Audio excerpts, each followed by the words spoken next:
దారిలో పుట్టుకుతోనే కళ్ళు కనపడని అందులు గుడివారు నిలబడుకొని ఉన్నారు. వలె ఉంది కదా అనుకున్నా. కొండం పట్టుకునేవాడు ఇది కదులుతా ఉంది, ఒక పెద్ద పాము వలె ఉంది అని వాడు అనుకుంటున్నాడు. చెవి పట్టుకునేవాడు పెద్ద చేట వలె ఉంది అని వాడు అనుకుంటున్నాడు. కాలు పట్టుకునేవాడు ఒక పెద్ద స్తంభం వలె ఉంది అని వాడు అనుకుంటున్నాడు. ఏమైనా మీకు ఏనుగంటే అవగాహన అయిందా అన్నాడు. వీడు కన్నులు ఉండేవాడు, మావటి వాడు, ఆ ఏనుగును మేపేవాడు. వాళ్ళు మాకు మస్తుగా అవగాహన అయింది, తెలిసిపోయింది అన్నారు. మీకేమి తెలిసిపోయింది అంటే వాళ్ళు ఏమి తెలుసుకున్నారో, తోక పట్టుకునేవాడు, కొండం పట్టుకునేవాడు, చెవి పట్టుకునేవాడు, కాలు పట్టుకునేవాడు, వాళ్ళ అనుభవాన్ని చెప్పారు. అప్పుడు వీడు మావటి వాడు అనుకున్నాడు, ఓహో వీళ్ళకి ఇంతవరకే వాళ్ళ చేతులతో తాకి ఆ ఏనుగును. ఈ సృష్టిని అంతా విభజన చేసి కొంతమంది కొన్ని రకాలుగా దైవం అంటే ఇది అని నిర్ణయించి చెప్పారు. కొంతమంది పంచభూతాలు దేవుడు అన్నారు, కొంతమంది త్రిగుణాలు దేవుడు అన్నారు, కొంతమంది పరమాణు స్వరూపంలో దైవం ఉందన్నారు, కొంతమంది శక్తి దైవం అన్నారు, కొంతమంది ప్రాణం దైవం అన్నారు, కొంతమంది శరీరమే దైవం అన్నారు, కొంతమంది మనస్సు దైవం అన్నారు. వారి వారి పరిమితికి ఎంత చిక్కిందో అంతటిని వాళ్ళు దైవంగా చెప్పారు. ఇప్పుడు ఇక్కడ మామూలుగా కృష్ణుడు అర్జునుడికి ఏం చెప్తున్నాడు? ఓతప్రోతంగా ఇదంతా కలిపి దైవము అని చెప్తున్నాడు, తన యందును చూపిస్తున్నాడు. చూస్తున్నాడు కూడా అర్జునుడు. నలుగురు గురుడి వాళ్ళ యొక్క శక్తితో ఒక్కొక్క భాగాన్ని వారు ఒక్కొక్కటి అనుగా భావించినట్లు సృష్టిలో మిగతా మతస్థులు, సిద్ధాంతకర్తలు అందరూ కూడా ఇది దైవము, ఇది దైవము అని చెప్పారు.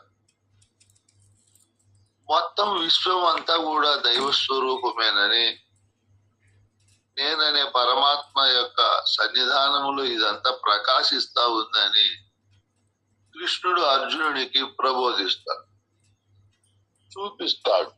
దాన్ని చూశాడు అర్జునుడు, ఆశ్చర్యపడుతున్నాడు. చూసి ఆహా పరమాత్మ నీ స్వరూపము ఆకాశము నుండి భూమి వరకు మధ్యలో ఉన్నటువంటిదంతా ఈ బ్రహ్మాండము మీ స్వరూపమే. సమస్త మూలలు, దిక్కులు, పైన క్రింద, లోపల, బయట అంతా కూడా మీరే వ్యాపించి ఉన్నారు. మీరు మినహా ఇంకొక వస్తువు లేదు, సర్వము మీరేను అని చెప్పి అర్జునుడు కృష్ణుని యొక్క విశ్వరూపాన్ని దర్శించి ఆశ్చర్యపడుతూ చెప్తున్నాడు. ఈ సృష్టిలో ఇంకా ఈ విశ్వం అనే తత్వము కంటే భిన్నముగా, విభిన్నంగా ఇంకొక పదార్థం లేదు. ఓతప్రోతంగా ఇదంతా కలిసి ఉంది. దీన్ని చూశాడు. చూసి అమీహి త్వాం సురసంగా విశంతి కేచిద్ భీతాః ప్రాంజలయో గృణంతి స్వస్తి తుక్త్వా మహర్షి సిద్ధ సంగాః స్తువంతి త్వాం స్తుతిభిః పుష్కలాభిః. అమీ సురసంగాః, సురాలు అంటే దేవతలు. ఈ సృష్టి అంతా అనేక దేవత సమూహము చేత మరియు ప్రాణుల సమూహము చేత, వాంహి అంటే వాం అంటే మీరు లేక మీ యొక్క, మీలోనే ఈ దేవతా సమూహం అంతా ఉన్నది. విశంతి ప్రవేశిస్తున్నాయి. కేచిత్తు మరికొన్ని సమూహాలు, భీతాహ భయపడి, ప్రాంజలయ అంజలి ఘటిస్తున్నాయి, గృణంతి నిన్ను స్తుతిస్తున్నాయి, మహర్షి సిద్ధ సంగాహ మహర్షుల సిద్ధుల సమూహాలు, స్వస్తి అంటే బయటపడడం వాటి నుంచి. ఇది ఇవన్నీ ఉక్త్వా చెబుతూ త్వాం నిన్ను పుష్కలాభి పుష్కలమైన స్తుతిభి స్తోత్రాలతో స్తువంతి ప్రశంసిస్తున్నాయి. కృష్ణుని యందున అర్జునుడు ఇవన్నీ చూస్తున్నాడు. మీకు నేను మొన్న చెప్పాను, మనము ఇక్కడే కూర్చొని బాగా మన యందునే ఈ సృష్టిని అంతా ఆలోచన చేశామనుకో, దేవతా సమూహము, దేవతలందరూ ఎక్కడున్నారు?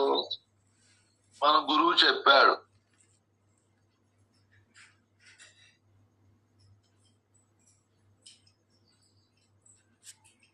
గురుమాల మంత్రములో ఓం నమః శ్రీ గురుదేవాయ పరమ పురుషాయ సర్వదేవతా సమూహమందు ప్రతి సమూహము ప్రతి దేహమునందు ఉన్నారు. ఒక్కొక్క దేవుడు ఒక్కొక్క చోట ఉంటే కార్యక్రమం జరగదు. అన్ని దేహములనే క్షేత్రాలు ఒకటే. అన్ని క్షేత్రాల యందు ఒకే విధమైనటువంటి దేవతా సమూహం ఉన్నది. క్షేత్రజ్ఞుడు, చంద్రుడు, బృహస్పతి మరియు కూటస్థుడు, రుద్రుడు, జయుడు,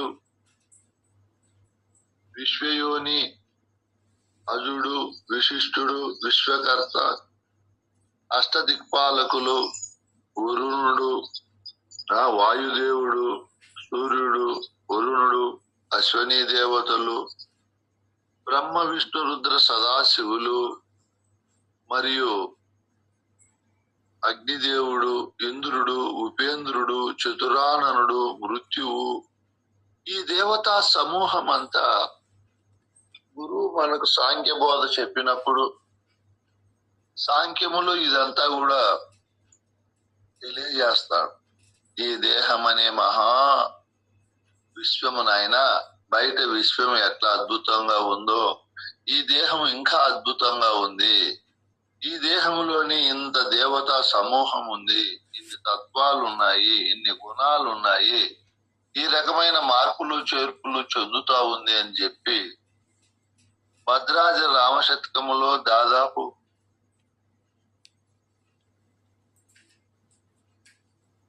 39 పద్యాలు ఈ దేహం అనే మహా విశ్వమును గురించి వర్ణిస్తాయి. ఇది ఎలా ఉంది, ఇది ఎలా ఏర్పడింది, ఇది ఏర్పడిన తరువాత ఇది పరిణామం ఎలా చెందింది, ఇందులో సప్త ధాతువుల యొక్క సమూహము ఏ విధంగా విజృంభించింది, ఈ విధమైన పద్ధతుల్లో ఇది ఎలా ఉంది అని అనేక కోణాల్లో దీని గురించి చెప్తారు. మనం బాగా గురు సన్నిధానంలో కూర్చొని ముఖాముఖి మా గురువు గారు మాకు బోర్డు పైన చెప్పాడు, ఈ సాంఖ్యము చింతపిచ్చులు పెట్టి చెప్పాడు. ఈ దేహం అనే ఆవరణం ఎలా ఏర్పడింది, ఈ పిండాండము ఏ విధంగా దేవతా సమూహముతో, తత్వ సమూహముతో, గుణ సమూహముతో పనిచేస్తా ఉంది. ఆశ్చర్యపడ్డాం మేము అప్పుడు. ఆహా, ఈ విశ్వం అనే దేహము, ఈ పట్టణము ఎంత అద్భుతంగా నిర్మాణమై పనిచేస్తా ఉంది, ఇది ఒక మహాయంత్రము అని చెప్పి మన గురువు గారు ఆ సాంఖ్యము చెప్పినప్పుడు, అలాగే తారకము కూడా చింతపిచ్చులు పెట్టో లేదా బోర్డు పైన రాసి చెప్తాడు గురువు. అది చాలా బాగా ప్రత్యక్షంగా అర్థమవుతాది. అమనస్కము, మహావాక్యాలు ఇవన్నీ గురు సన్నిధానంలో విన్నప్పుడు మనకు అద్భుతంగా ఆశ్చర్యంగా అవును కదా అని మనకు ఆశ్చర్యం ఏర్పడతారు. అలాగే ఇక్కడ అర్జునుడు చూశాడు, ఆశ్చర్యపడుతున్నాడు. దేవతా సమూహం అంతా ఎక్కడ ఉంది ఈ సృష్టిలో? నేననే నా తెర యందున దేవతలకు గుళ్ళు గోపురాలు కట్టి అనేక మంది ప్రార్థిస్తున్నారు, ఆరాధిస్తున్నారు. జపతప యజ్ఞయాగాది భజనాది తాళ మృదంగాదులతో కీర్తిస్తున్నారు. ఈ సమూహము ఒక ప్రక్కన ఉంది. ఆ సమూహములేకి పుణ్యక్షేత్రాలు తిరిగే వాళ్ళు వెళ్ళి చూస్తూ ఉంటారు. పుణ్యక్షేత్రాలకు పోతే పుణ్యం వస్తుందంటే ఏమి? అక్కడ దేవతలు చేసే ఈ కార్యాలన్నీ మన మనస్సు చూసి ప్రశాంతత పొందుతాది, ప్రసన్నత పొందుతాది, ఆశ్చర్యపడతాది. ఆ గుళ్ళును చూస్తే మీరు తమిళనాడులోకి వెళ్ళి ఆ మధుర మీనాక్షి టెంపుల్ గాని, మరియు ధర్మస్థలము, శృంగేరి, అక్కడ ప్రాచీన కట్టడాలు ఉన్నాయి. ఇంకా మీరు రాజస్థాన్ పోయి అక్కడ దేవతా సమూహం గుళ్ళు అన్ని పాలరాతితో కట్టారు. అది ఇంకా అద్భుతం.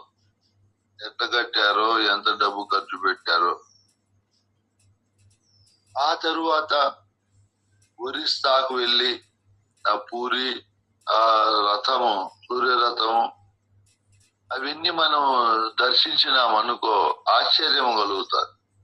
మనస్సు ఒక అద్భుతమైనటువంటి తత్వంలో ఉన్నట్లు ఆగుపడుతుంది. ఈ సమూహం అంతా ఎక్కడ ఉంది? ఇదంతా ఎక్కడ మనకు తెలియబడతా ఉంది? నేననే పరమాత్మ స్వరూపమే. కృష్ణుడు అంటే పరమాత్మ స్వరూపుడు. ఆ కృష్ణుడు అంటే ఎక్కడున్నారు? నేనయ్యే ఉండాను. నేననే పరమాత్మ స్వరూపమున ఇవన్నీ కూడా కనపడుతూ ఉంది. ఈ మహర్షి సిద్ధ సంఘాలు అందరూ ఆయన్ని కీర్తిస్తున్నారు. అనేకమైన స్తోత్ర పాఠాలతో ఆయన్ను పొగుడుతున్నారు. మనం అక్కడికి వెళ్ళినప్పుడు, మసీదుకు, చర్చికి, దేవాలయాలకు వెళ్ళినప్పుడు అక్కడ ఇవన్నీ కనపడతాయి. ఒకవైపున ఇవన్నీ నేననే తెర ఎందున జరుగుతున్నాయి, ఒకవైపున నేననే తెర ఎందున భజనాది క్రియలు జరుగుతున్నాయి. ఈ పద్ధతుల్లో మనం ఈ సంఘాలతో కలిసినప్పుడు ఇవన్నీ, ఒకవైపున ఆడేవారు ఆడుతున్నారు, తాగేవాళ్ళు తాగుతున్నారు, మోసం చేసే వాళ్ళు మోసం చేస్తున్నారు. ఈ సృష్టి అనే మహా ప్రళయ నాటక రంగంలో ఈ కార్యాలన్నీ జరుగుతున్నాయి. ఇంకా ఎన్నో శ్లోకం చదవాలి నాయన. ఆదిత్యా వసవో ఏ చ సాధ్యా విశ్వేశ్వినౌ మరుతచ్చోష్మపాచ గంధర్వయక్షాసుర సిద్ధ సంఘ వీక్షంతే త్వాం విస్మితాశ్చైవ సర్వే రూపం మహత్తే బహువక్త్ర నేత్రం మహాబాహో బహుబాహూరుపా బహూదరం బహుదంష్ట్రాకరాళం దృష్ట్వా లోకాః ప్రవ్యథితాస్తదాహం నభస్పృశం దీప్తమనేకవర్ణం వ్యాత్తాననం దీప్త విశాల నేత్రం దృష్ట్వా హి త్వాం ప్రవ్యథితాంతరాత్మా ధృతిం న విందామి శమం చ విష్ణు. జై గురునాయన. జై గురమ్మ. నమస్కారం. నమస్కారం. శక్తి ద్వైరహిత శుద్ధ నిర్గుణ తత్వ ప్రబోధక శ్రీ పూర్ణానంద బ్రహ్మానందార్య సద్గురుభ్యో నమో నమః. గురువు గారికి ద్వాదశి నమస్కారములు. అలాగే జూమ్ లో ఉన్న గురువులందరికీ, అందరికి భక్తులకు అందరికి కూడా ద్వాదశి నమస్కారములు. శ్రీకృష్ణ పరబ్రహ్మ కనపడుతుందో చెప్తున్నాడు. మామూలుగా మనం 2 రోజుల క్రితం చెప్పుకున్నాము, ఈ విశ్వములో ఏమేమున్నదో అంతా చూసేవాళ్ళ కనపడతాం.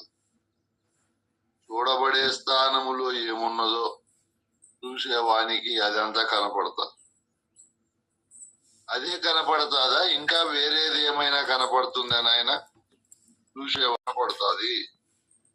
అదే కాకుండా జరిగిపోయిండేది, జరగబోయేది కూడా కనపడుతుంది చూసేవానికి. రేపేం జరుగుతుంది, మర్నాడు ఏం జరుగుతుందో కూడా చెప్పగలుగుతాం. ప్రాణం పోయేది, మిగతా విప్లవాలు ఇవన్నీ కాదు. ఓహో, ఈ విధంగా పరిణామం చెందుతుంది. మానవుడు ఇంకా ముందు ముందు రోజుల్లో ఎంతో విజ్ఞానాన్ని సంపాదించుకుంటాడు. ఎంతో విశాలమైన సుఖకరమైన జీవనానికి కావలసినటువంటి పద్ధతులన్నీ సమకూర్చుకుంటాడు. ఇన్ని సమకూర్చుకున్న వీడు నిలబడడు, పోనే పోతాడు, వీడు ఉండడు. వీడు వీనికి పోయే లక్షణం ఉన్నది, గుణం ఉన్నది కాబట్టి వీడు తప్పించుకోలేడు. ముందు ఈ విధంగా ఉండి వచ్చాడు ఈ సృష్టిలోకి అని ఈ సృష్టి రాకపోకలు కూడా మనకు తెలియబడతాయి విచారించే వాళ్ళకు.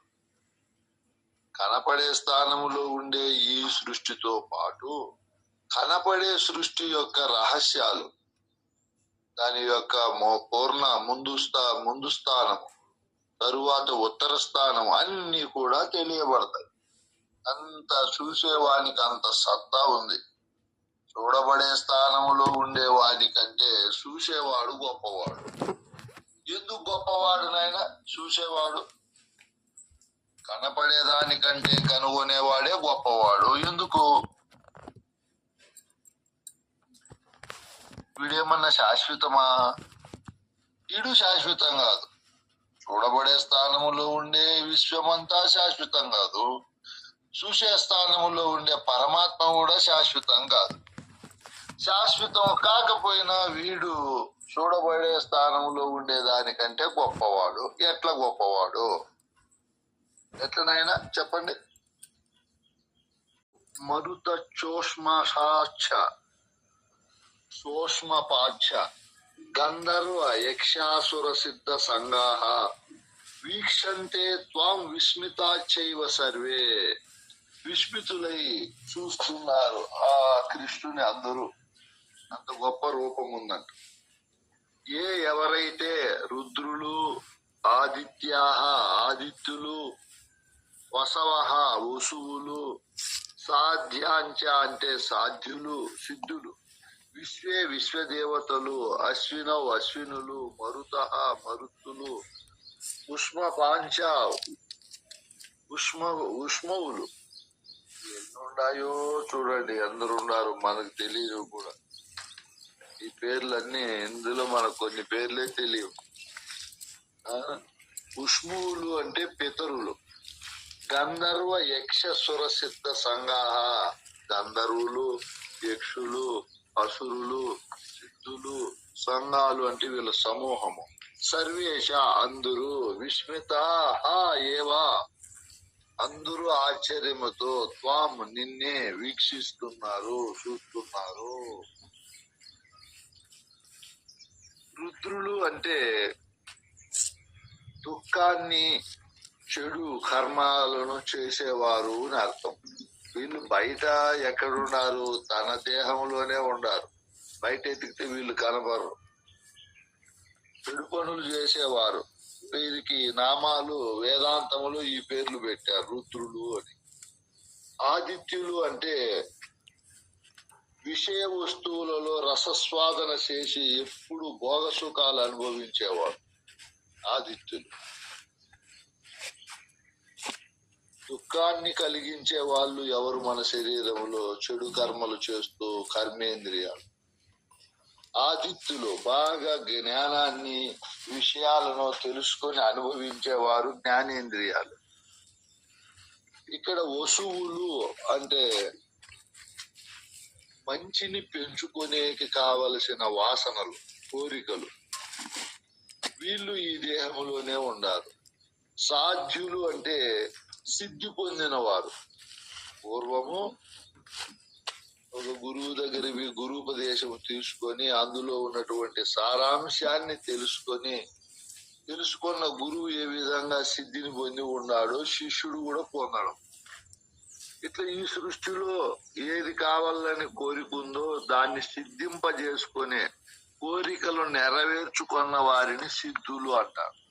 వాళ్ళు ఇక్కడే ఉండాలి, ఈ దేహంలోనే. అంటే ఓతప్రోతంగా ఈ దేహం అనే మహావిశ్వములో విశ్వదేవతలు ఉన్నారు. అంటే ఈ దేహం అనే విశ్వానికి దేవతలు, అధిదేవతలు. వీళ్ళందరూ కూడా మనకు సహాయపడుతూ మన ఆత్మ సుఖానికి వీళ్ళు కావలసిన సేవలు అందిస్తారు. మరియు అశ్వినులు అంటే శీతోష్ణ సుఖ దుఃఖాలను, ఈ ద్వంద్వాలను తట్టుకునేవారు. వీళ్ళు ఇక్కడే ఉన్నారు. మరుత్తులు అంటే పైన మెరుపులు కలిగిన వారు. అంతరాంతరాల్లో ఒక గుణం ఉంటుంది, పైన కపటముతో ఒక గుణం ఉంటుంది. వీళ్ళు ఇక్కడే ఉండాలి. ఉష్మపాహ అంటే చెయ్యగలను, సాధించగలను అని ఉత్సాహముతో ఉన్నటువంటి వారు.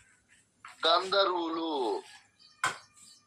గంధర్వులు అంటే తాము అనుకున్నది సాధించిన వారు. తాము ఏమి మంచి సంకల్పం చేసుకొని దాన్ని సాధనకు ప్రయత్నం చేసి దాన్ని సిద్ధింపజేసుకున్న వాళ్ళను గంధర్వులు అంటారు. యక్షులు అంటే సాధించిన వాటిని అనుభవించేవారు.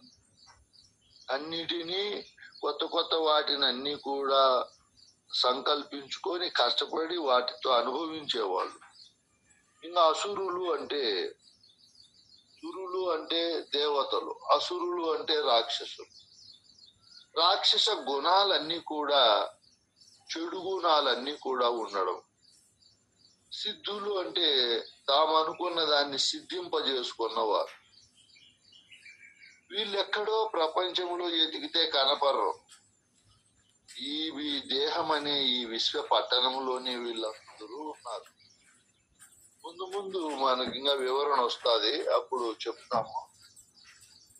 ఈ సమూహం అంతా అర్జునునికి కృష్ణుడి యొక్క రూపంలోనే కనపడుతున్నారు. ఇంకా ఆయనకి ఏం కనపడుతున్నారు ఆయన రూపములో? ఆయన రూపము ఎలా ఉంది? రూపం మహత్తే బహువక్త్ర నేత్రం మహాబాహో బహుభూహు రూపాదం బహుబాహు రూపాదం బహూదరం బహు దంష్ట్ర కరాలం దృష్ట్వా లోకాః ప్రవిచ్చితాస్తతాహం. ఇంకా అద్భుతమైన రూపాన్ని చూస్తున్నాడు. ఆ రూపములో మహత్తే, మహత్తుగా ఉన్నది, అద్భుతంగా ఉన్నది. మహత్తు అంటే ఒక అద్భుతం.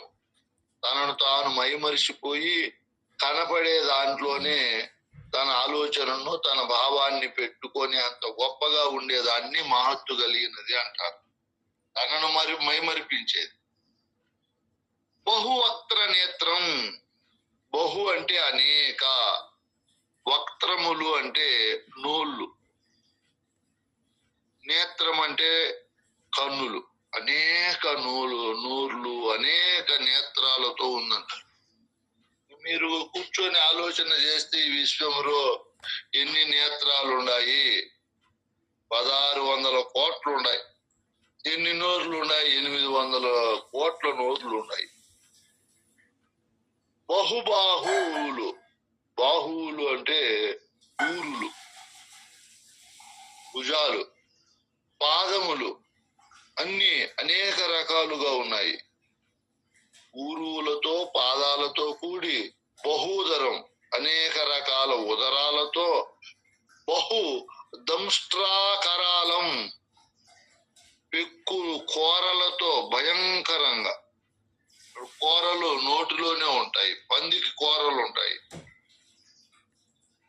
ఆ మహానుభావునికి కూడా అనేక కోరలు ఉన్నాయి, భయంకరంగా ఉంటున్నాయి.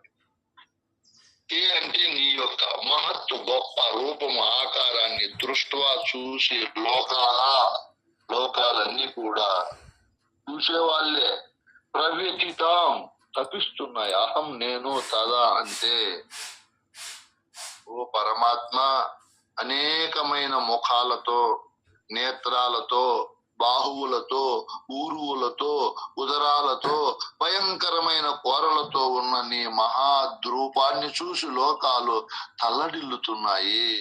లోకములో ఉన్నటువంటి వారందరూ ఆయన యొక్క రూపాన్ని చూసి ఆశ్చర్యపడుతూ భయాందోళన చెందుతున్నాయి. నేను కూడా ఆ విధంగానే ఆశ్చర్యపడుతున్నాను, భయపడుతున్నాను, ఆందోళన చెందుతున్నాను. నీ రూపం ఆ విధంగా ఉన్నది. చర్మనేత్రములైతే తట్టుకోలేవు ఆ రూపాన్ని చూసి. జ్ఞాన నేత్రము కూడా అర్జునునికి తట్టుకోలేకుండా ఉంది. ఆయనతో పోలిస్తే మనమే మేలు. మనం తట్టుకుంటున్నాం. గురువు దగ్గరికి పోయి మన స్వరూపం ఏమో తెలుసుకొని, మన స్వరూపం అనే ఈ పరమాత్మ చైతన్యములో ఈ బ్రహ్మాండం ఒకటే ఉంది. కొన్ని కోటాను కోట్ల బ్రహ్మాండాలన్నీ కనపడతాయి మనకు. ఈ నేననే పరమాత్మ యందు. ఇందులో మంచి ఉంది, చెడు ఉంది, సుఖాన్ని ఇచ్చేది ఉంది, దుఃఖాన్ని ఇచ్చేది ఉంది, ఆశ్చర్యపరిచేది ఉంది, ఆనందపరిచేది ఉంది, అభిమానపరిచేది ఉంది. అన్నిటికీ ఇదే కామధేనువు, కల్పవృక్షము, ఐరావతము, అక్షయ పాత్ర, చింతామణి, శ్రీనిలయము, ఇట్లా పదాలకంతా ఇదే సరిపడతారు. దీని ఎందునే ఎంత ఉంది నాయన.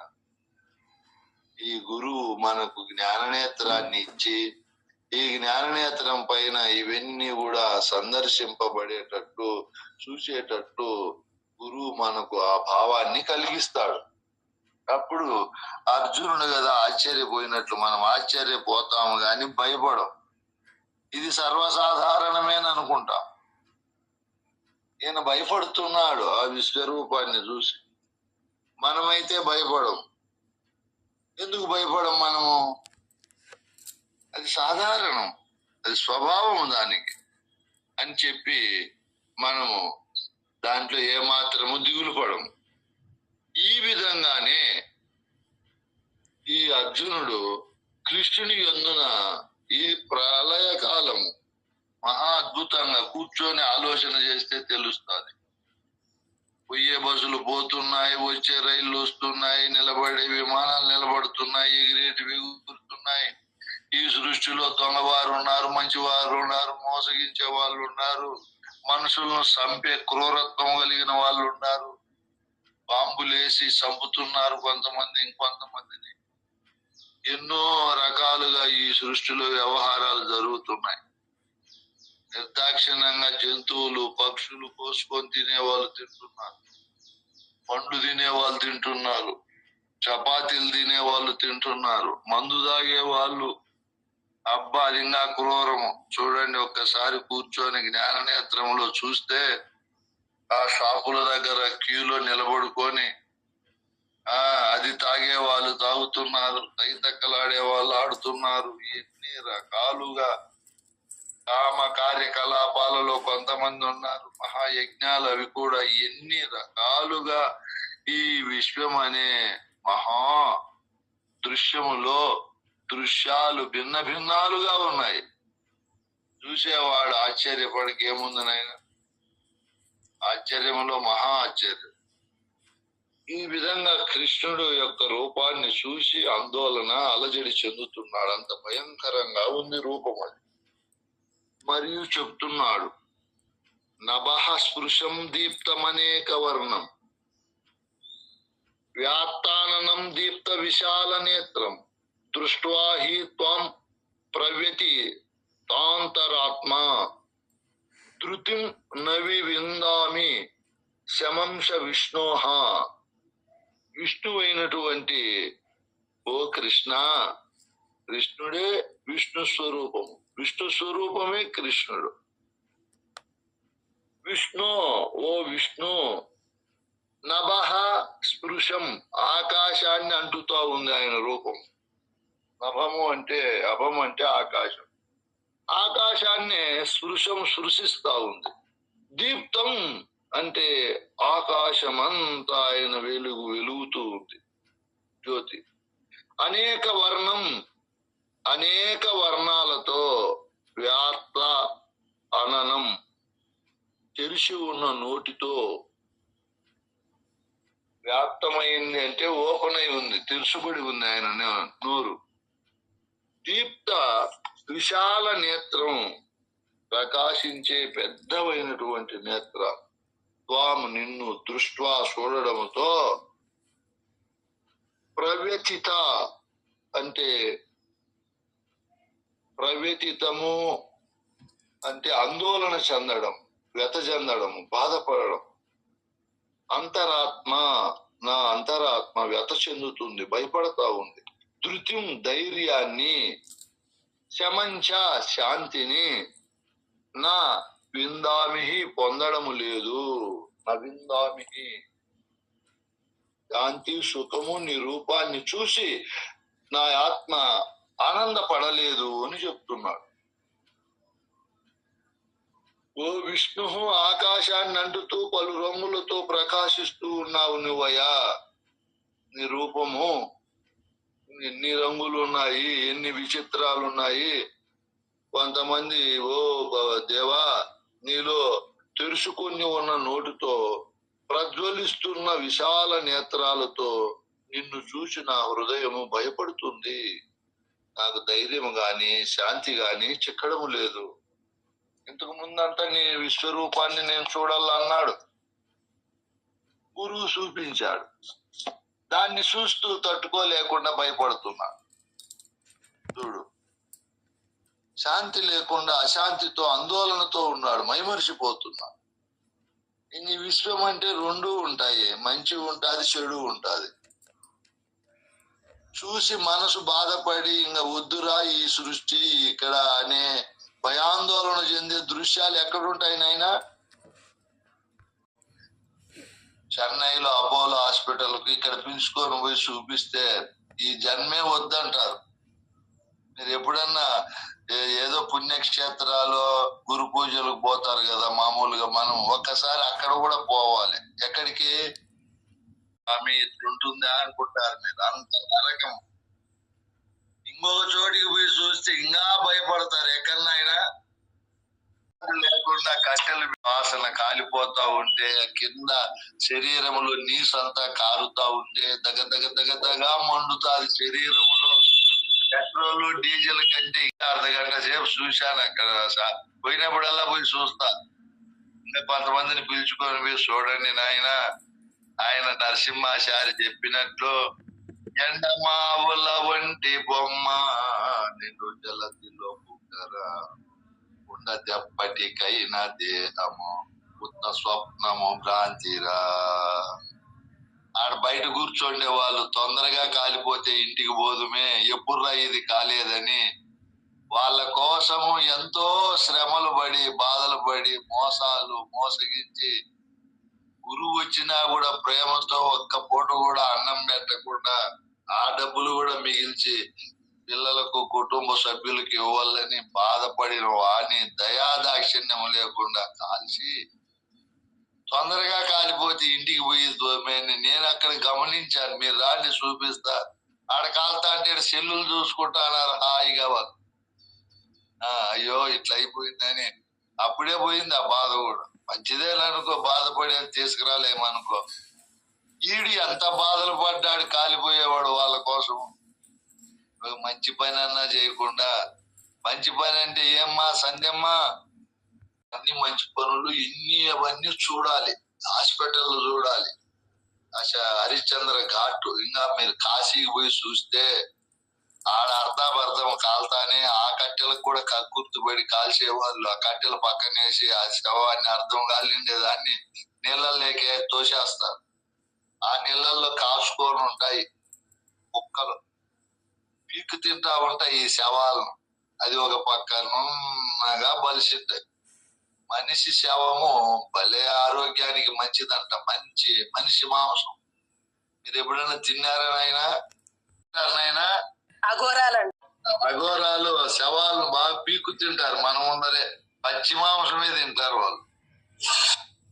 ఇదేం కల్పితం కాదు. ఆ దృశ్యం చూస్తే మీకు ఆనందమా బాగుంటుంది చూసేకే? బాగా అనిపిస్తాను. బాధ సంతోషాన్ని కలిగించేటివి ఉన్నాయి, ఒకవైపున దుఃఖాన్ని కలిగించేటివి ఉన్నాయి, ఒకవైపున బాధను కలిగించేటివి ఉన్నాయి, ఒకవైపున వైరాగ్యాన్ని పుట్టించేటివి ఉన్నాయి. మీరు పాలస్తీనా, జెరూసలేము అక్కడ యుద్ధాలు జరుగుతున్నాయి. రష్యాకు ఉక్రెయిన్ ఆ బాంబులు వేసినప్పుడు ఆ రాజ భవనాలు, పెద్ద పెద్ద అపార్ట్మెంట్లు అవన్నీ కూలిపోయి మనుషులు దాని క్రింద పడి కాళ్ళు ఇరిగిపోయి చేతులు ఇరిగి రక్షించే వాళ్ళు లేక మళ్ళీ బాంబు పడతాదేమని పరిగెత్తు. ఎన్ని రకాలుగా ఉందో ఈ సృష్టి. ఇట్లా సంతోషాన్ని ఇచ్చేటివి ఉన్నాయి, ఇట్లా దుఃఖ పెట్టేటివి ఉన్నాయి, బాధ పెట్టేటివి ఉన్నాయి, భయపెట్టేటివి ఉన్నాయి, దిగ్భ్రాంతిని కలిగించేటివి ఉన్నాయి. ఇవన్నీ చూస్తున్నాడు ఎవరు? అర్జునుడు. ఎక్కువ చూస్తున్నాం. అలజడి కలుగుతుందా, శాంతి కలుగుతుందా నాయన? అలజడి. అర్జుడు ఏమిటది? శాంతి కలిగేటివి ఉంటాయి. గురు పూజ జరిగేటప్పుడు వస్త్రాలు కుప్పు పెట్టుకొని బాగా పులహారం వేసుకొని శాలువ కప్పుకొని కిరీటాలు పెట్టుకొని గురువులు వేదిక పైన కూర్చొని బోధ చెప్తా ఉంటే ఎంత ఆనందంగా ఉంటది. అదే రోజు కనపడితే ఇంకెంత ఆనందంగా ఉంటది. అప్పుడప్పుడు ఇవి కనపడతాయి, అప్పుడప్పుడు అవి కనపడతాయి. సృష్టి అంతే ఇన్ని రకాలుగా ఉంది. అన్ని రకాలను చూసినప్పుడు మనకు భయము, ఆందోళన, సంభ్రమాశ్చర్యాలు కలుగుతాయి. ఇవన్నీ కూడా కూర్చొని మనం విచారించాలి. ఇవన్నీ కూర్చొని రాసి పెట్టారు పెద్దలు.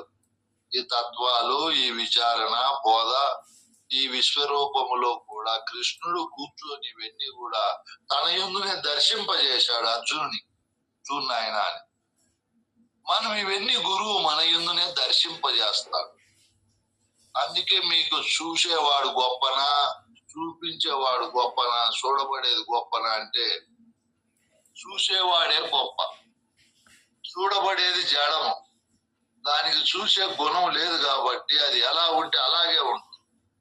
వీడు చూడబడే స్థానంలో ఉండేవాడు ఏ దాన్నైనా చూస్తాడు, దేన్నైనా విచారిస్తాడు, దేన్నైనా తెలుసుకుంటాడు, దేన్నైనా పొందుతాడు, భయపడతాడు, సంతోషపడతాడు, ఆనందపడతాడు, ఎన్నెన్నో రకాలుగా చేస్తాడు. మిమ్మల్ని అందరినీ తీసుకొని పోదాం రాండి హనుమాన్ దీవులు కని 1.5 రోజు ప్రయాణం అయిన తర్వాత నీళ్ళల్లోకి ఇసిరి వేసినాం అనుకో మిమ్మల్ని, ఇప్పుడు మీకు సంతోషం ఉంటుందా భయం ఉంటుందా నాయన? మళ్ళా ఇప్పుడే సంతోషం ఉంటుంది, ఇప్పుడే చెప్తా ఉంది, ఇప్పుడే మర్చిపోతుంది. ఇన్ని రకాలుగా ఈ పరమాత్మ యందు ఉన్నాయి కాబట్టి ఎక్కడికి వెళితే అక్కడికి ఆ గుణము దానికి వస్తుంది. అందుకే ఈ నేననే పరమాత్మను ఎక్కడికంటే అక్కడికి మనం తీసుకొని పోకుండా ఎక్కడికి తీసుకొని పోవాలి? దీన్ని ఎప్పుడు అందార్థాలు, భద్రాది రామ శతకము, దీక్షితీయము, సద్గురు ప్రబోధనలేకే తీసుకొని పోయినామనుకో దీనికి ఉండే భయము, ఆందోళన, అజ్ఞానము, అలజడి, అవివేకము, అవిద్య, అనాత్మ గుణాలు మరియు దుర్గుణాలు, చెప్పలేనంత జనన మరణ ఘోర సంసార బాధలు అన్ని తప్పిపోయి నిర్మలంగా, ధీరత్వంగా, వీరత్వంగా, సులక్షణ సంపదలతో నేను అనే అహం రహితమై ఉంటాను. ఇటువంటి భావజాలాన్ని దీనికి మనం సంపాదించి పెట్టాలి. ఈ భావజాలాలు సంపాదించి పెట్టాలంటే ఎక్కడ దొరుకుతాయి? స్నేహితం చేయాలి. మనం మన పనులు మనం చేసుకుంటూ గురువు చెప్పిన వాక్యాలని ఎప్పుడు స్మరిస్తూ గురునిష్టలోనే ఉండాలి. కాబట్టి గురు దర్శన, స్పర్శన, సంభాషణ, వీక్షణములకై మనం ఎప్పుడు తాతలాడాలి. ఆయనతోనే పొత్తు పెట్టుకోవాలి. కొడితే ఏనుగు కుంభస్థలమే కొట్టాలి, అంటే మగబిడ్డనే కానాలి, తింటే గారాలే తినాలి. మనం సంపాదిస్తే ఏం సంపాదించాలి?